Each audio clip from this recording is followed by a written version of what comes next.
Você sabia que a prática de levantar as mãos nos cultos também é vista no Novo Testamento? Quando o apóstolo Paulo afirma: quero, pois, que os homens orem em todo lugar, levantando mãos santas, sem ira e sem discussões.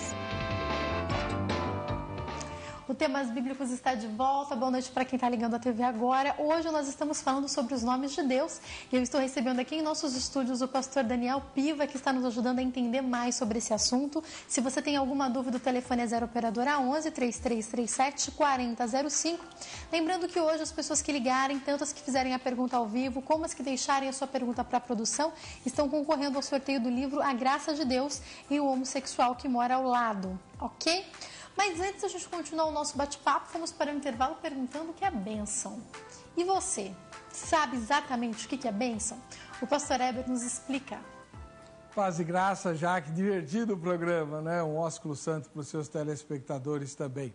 A palavra bênção, que aliás no nosso dicionário ela aparece grafada de duas maneiras. Bênção tem acento circunflexo no E o C cedilha aotil, né? E também aparece sem o acento, né, no E, mas aí a pronúncia correta é benção. Antigamente se falava assim, principalmente os imigrantes que vieram da Europa e da Itália usavam muito essa forma. Até hoje, nas orações, eu escuto crentes mais antigos de determinadas denominações falar: ah, Senhor, dá-nos a tua benção, né? Talvez porque com isso a benção seja maior, né? Uma benção, né? Não sei. Mas o correto, da forma como nós pronunciamos bênção, tem que ter o acento no E, tá bom? O acento circunflexo. E o que é bênção? É aquilo que Deus faz por nós. Bênção é o substantivo, não é, do verbo abençoar. Antigamente os filhos pediam a bênção para o pai, bênção para a mãe, bênção pai, bênção mãe, né? Um costume muito bonito que infelizmente caiu em desuso. E a resposta era sempre: Deus te abençoe, meu filho, Deus te abençoe, minha filha. A ideia de que o pai ou a mãe são sacerdotes do lar, né? E que transmitem aos filhos a bênção do Senhor. Tem a famosa bênção araônica, né? Muito bonita, que vários pastores usam para terminar o culto, né? Deus vos abençoe e vos guarde.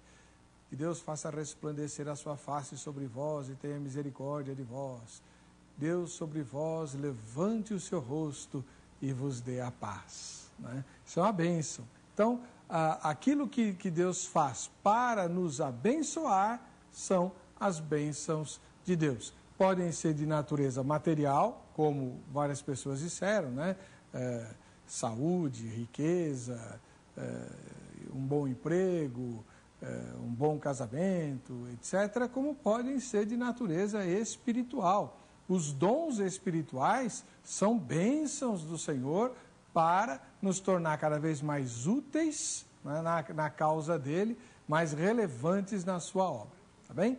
Acho que todo mundo já entendeu, então que todos sejamos abençoados, como o somos aos domingos com esse programa.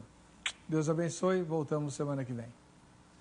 Muito obrigada, pastor Heber. É lógico que além da explicação teológica, teve toda a explicação gramatical. Nada mais justo, né? O reitor da nossa Faculdade do Povo. Um abraço, pastor Heber. Muito obrigada pelo carinho com temas bíblicos. Até semana que vem. Bom, agora nós voltamos aqui com o pastor Daniel Piva. Vamos lá, estamos falando dos nomes de Deus. Pastor, eu tentei atender algumas ligações, não deu pra gente falar com todo mundo no bloco anterior. Algumas das perguntas que seriam feitas. A Denise, do Espírito Santo, a pergunta dela era o seguinte: qual é a importância, se é que há, da pronúncia correta desses nomes que a gente está falando aqui, dos nomes de Deus? Eu creio que até por uma questão de zelo, a pessoa se preocupa com isso, não é? Mas vale a pena saber que quando um nome passa de uma língua para outra, ele sofre uma acomodação fonética. Então, muito do que nós falamos dos nomes bíblicos já não é do jeito que estão lá no original. E isso não tem importância alguma. O que não pode haver é uma mudança tal que quando você fala o nome, você não consegue mais saber a quem a pessoa está se referindo, né? Então, não há nenhum problema. Tanto quanto possível puder falar melhor, ok. ok, mas não trará mais santidade, mais poder, absolutamente não. Pense no correto do português, isso basta. Muito obrigada por sua participação, Danise. E falando em pronúncia, o próximo nome que a gente vai falar, eu vou deixar o senhor pronunciar primeiro, depois eu pronuncio. Ah, tá certo. Que é aquele Yavé como é que é? Mekadishem. Mekadishem. Parece um nome assim muito complicado, não é? Mas vocês não viram como está escrito, gente? É verdade. Um pouquinho diferente do nosso português, né? Mas no meio desse nome Mekadishem, nós temos uma palavra bem conhecida do povo evangélico, que é Kadosh. Então, tem lá uma preposição mem, que indica a ideia proveniente de santidade, e um sufixo pronominal lá no fim, o rem, que dá Mekadishem. Esse rem é o vos, ou seja, como Deus nos santifica. Só que é Ele se dirigindo ao povo, então por isso que está vos. Vamos ver lá em Êxodo 31, 13. Ali nós vamos ver a presença desse nome. Então é dito: tu, pois, falarás aos filhos de Israel e lhes dirás: certamente guardareis os meus sábados, pois é sinal entre mim e vós, olha o pronome vós aí, nas vossas gerações, para que saibais que eu sou o Senhor. Tudo letra maiúscula, é o Yavé que já vimos, que vos santifica. Este que vos santifica é justamente a parte do Mekadishem. E é muito interessante. Daí o interessante de saber desses nomes, né? É Deus que santifica ou eu que me santifico? Afinal de contas. Um bom ponto de interrogação, não é? né? Se Ele faz isso por mim, eu não preciso fazer nada. Ou se eu fizer, então não é Ele que faz. É que são os dois lados de uma mesma moeda. Porque pense, quantas culturas, quantas religiões, de alguma maneira, buscam uma espécie de purificação com relação à sua divindade. Mas isso não quer dizer que tenha alguma aceitação diante de Deus. Então, na verdade, o que é ensinado nesse versículo é o seguinte: só tem um jeito, uma única santificação genuína, verdadeira, poderosa e reconhecida por Deus, a que Ele instituiu. Qualquer outra tida como devoção ou dedicação de santificação não atinge os objetivos. Em outras palavras, nós temos de fazer sim, mas quem dá as diretrizes é Deus. E nos capacita, e nos anima, e nos dá poder, nos revigora, mesmo quando tudo parece perdido e no meio de tantos problemas, ainda é momento de santificação. É isso que quer dizer aqui, nesse versículo. Pastor, também acho que mais uma vez, né, vale a gente ressaltar, a tradução às vezes a gente fica preocupado, mas de repente, se tivessem aí essas palavras, a pessoa não ia conseguir entender o contexto, o que quer dizer, né? Muito bem, é isso mesmo. É um dos princípios que logo a Reforma percebeu, de que era preciso colocar Bíblia na mão do povo, e percebeu também que era preciso ensinar o povo a ler, porque de maneira geral não sabia. E nos interiores aí, ou talvez algumas gerações, muitos ainda dão relato de que foram evangelizados e alfabetizados na Bíblia. O primeiro livro efetivo que tiveram contato, seja por missionários ou por professoras crentes, foi a Bíblia. Então ali já foi o seu laboratório, sua cartilha e o seu livro teológico também. Sem dúvida. Aliás, conheço até nos dias de hoje pessoas já de muita idade, Isso. mas que aprenderam a ler Exato. através da Bíblia. Até um incentivo para essa pessoa querer começar a ler. Interessante, né, Com pastor? certeza. Bom, vamos lá. Tem mais Yavés. Agora vamos para o Yavé Nissi. Isso. É assim que se pronuncia também? Yavé Nissi, isso mesmo. Esse já não é tão comum, não é tão conhecido, e os nomes vão ficando mais comuns ou mais conhecidos, talvez pelas circunstâncias, umas mais críticas e marcantes, e até por uma questão estatística. Os que ocorrem mais acabam ganhando ênfase, os que ocorrem menos, nem tanto. Então, Yavé Nissi significa o Senhor é minha bandeira. Vamos ver isso em Êxodo 17, 15. E você pode tanto ir abrindo a sua Bíblia junto, se você tiver aí um pouco de agilidade e tal, ou então anota tudo num cantinho para depois você conferir. Aí você confere com calma. Temos que ganhar tempo, né? Então, Êxodo 17, 15 nos diz assim: E Moisés edificou um altar e lhe chamou: O Senhor é a minha bandeira. Bom, mesmo nos dias de hoje, bandeira, ela ainda é uma espécie de símbolo, um emblema que identifica muitas coisas. Por exemplo, nós aprendemos até que as cores da bandeira do Brasil têm aquele significado, as matas, o ouro, o céu. Então, não foram cores aleatórias. Pensarmos na bandeira dos Estados Unidos, que começou com menos estrelas, porque tinha menos estados. Conforme se conquistou o Oeste, aumentaram o número das estrelas. E por aí vai, cada bandeira tem a sua história. Mas que seja, na bandeira está refletido toda uma história e um caráter, às vezes, de um povo, não é? Então você vê, por exemplo, bandeiras em que tem até figuras efetivas mesmo. Se eu não estou enganado, a bandeira do Líbano tem lá uma árvore. Então é a árvore típica de lá do Líbano, é a marca do país.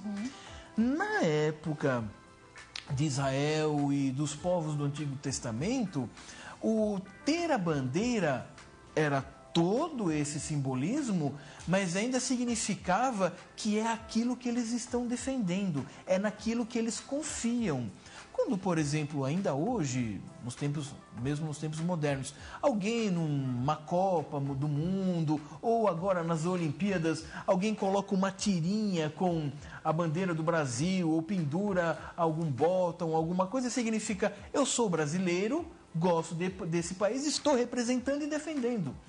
Então, quando no texto bíblico diz, o Senhor é a minha bandeira, é Ele que vai à frente, é Ele que me representa. Tudo que eu sou, tudo que eu tenho, está neste foco. O Senhor, o que eu existo, o que eu faço, o que eu luto, e eu luto por Ele, não é nem por mim. Aliás, é um alto ideal, não é? Alguém guerrear, não para defender a sua fronteira, não para defender a sua família, o que já seria muito nobre. Mas ele guerreia por um Deus que lhe mandou guerrear, não é? Então é bastante interessante. Bem profundo, né? Isso, muito, né? muito. Aliás, como todos são. Pastor, antes da gente ir para o próximo, uma pergunta que foi feita pelo Lázaro, de BH. Ele pergunta assim: é errado mudar o nome? Porque o nome dele, se eu não me engano, é escrito com S e ele quer mudar para Z, ou é o contrário. Mas, enfim, biblicamente, há algum pecado, algum erro nisso? Absolutamente. Caímos naquela resposta lá, acho que era da Denise, né? Do Espírito Santo. A mesma resposta lá. Não há nenhuma perda de poder ou ganho, nenhum pecado. A única coisa é que vai dar um certo trabalho burocrático.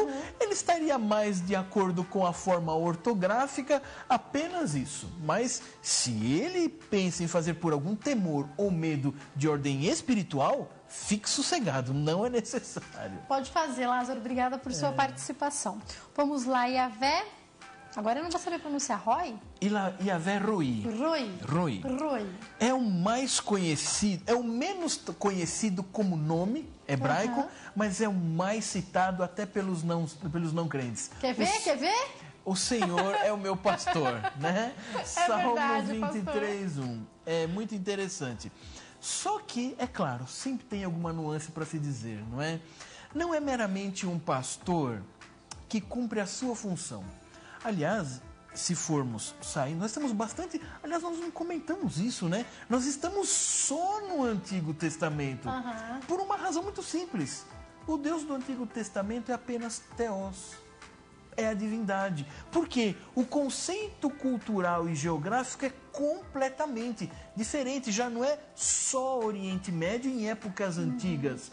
É numa época de modernidade, de intensa mudança pelo Império Romano, onde a filosofia grega já havia penetrado bastante, até mesmo em Israel. Então, bastou-se pensar em Theos. Agora é interessante. Nunca esqueça, você não tem duas Bíblias, Antigo e Novo. Você tem uma Bíblia só, que tem duas épocas históricas. Aí sim, Antigo e Novo. Mas o mesmo Deus, com todas aquelas características do Antigo Testamento, não as perde no Novo. Ele continua sendo, porque ele é, né? Continua sendo mesmo, né? Exatamente. Não é porque apenas ganhou agora um novo nome e um único nome que ele se tornou menor. Longe disso.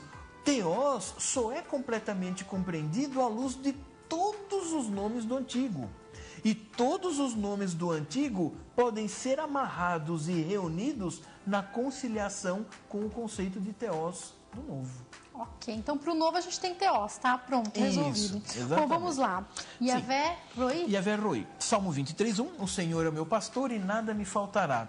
E há alguns defensores de que uma outra boa tradução, não que essa seja ruim, que fique claro, mas uma outra boa tradução ou compreensão de que o Senhor é o meu pastor e nada me faltará, seria, na verdade, o Senhor é meu pastor e de nada sentirei falta. Porque talvez na ponta do lápis falte muita coisa, principalmente a que nós queremos e a que não interessa para Deus nos dar. E achamos que falta, né, às vezes, mas na verdade não sentimos falta. Aliás, você que tem já talvez uma vida passada com Deus, pode lembrar de muitas oportunidades que você quis de mais uma coisa. Ele não deu e ainda deu a bênção de você perceber como foi bom Ele não ter te dado. Sem dúvida. Exatamente. Acho que cabe até melhor, dá pra gente compreender melhor, Com né? De nada certeza. sentirei falta, porque às vezes a gente acha que tá precisando, mas não tá. Então fica tranquilo que você não vai sentir falta, não. Como às vezes é aquela situação, né? A pessoa ela olha, mas não tem dinheiro, tá faltando alguma coisa, mas Deus vai lá e provê, a hora que você vai ver, mesmo. não faltou, né? Isso. Bom, vamos lá. Yavé Shalom. Shalom é muito interessante. Eu fico suspeito porque todos eu acho interessante, afinal, né? Mas a ideia, para compreendermos bem Yavé Shalom, temos que entender Shalom. É nome de banquinha evangélica, não é?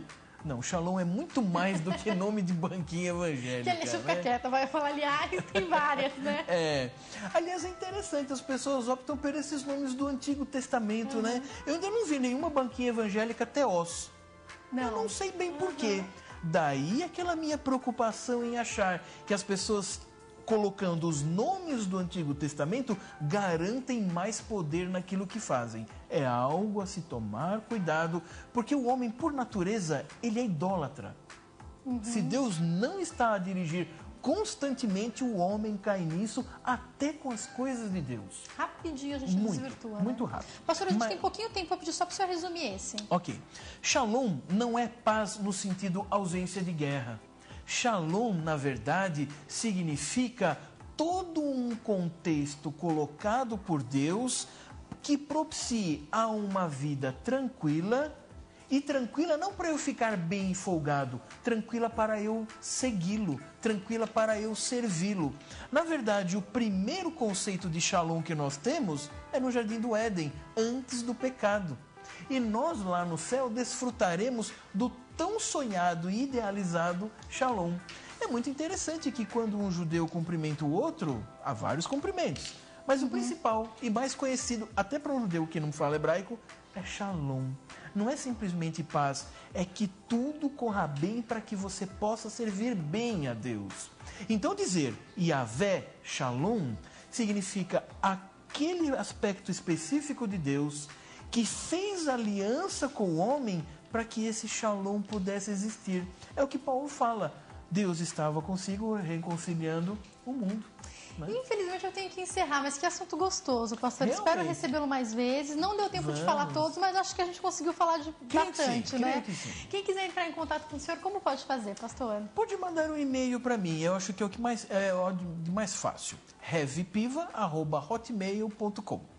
Pastor, muito obrigada. Gostei muito do nosso bate-papo. Foi muito bom em conhecimento, curiosidade. E também, lógico, palavra de Deus, né? Muito obrigada. Certeza. Uma boa noite, pastor. Para você também, a todos também. Bom, quem ganhou o livro A Graça de Deus e o Homossexual que Mora ao Lado foi o Lázaro, de BH, em Minas Gerais. Lázaro, parabéns, Deus te abençoe.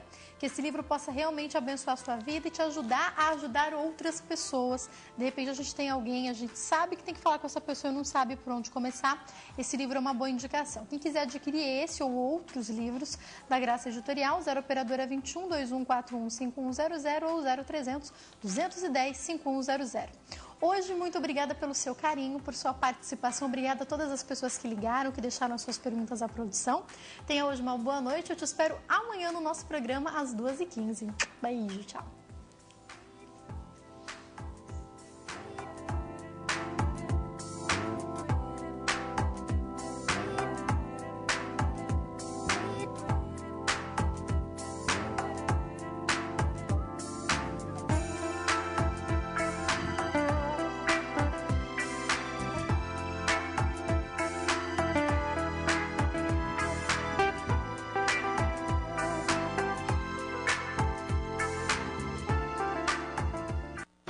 Senhor Jesus Cristo e serás salvo, tu e a tua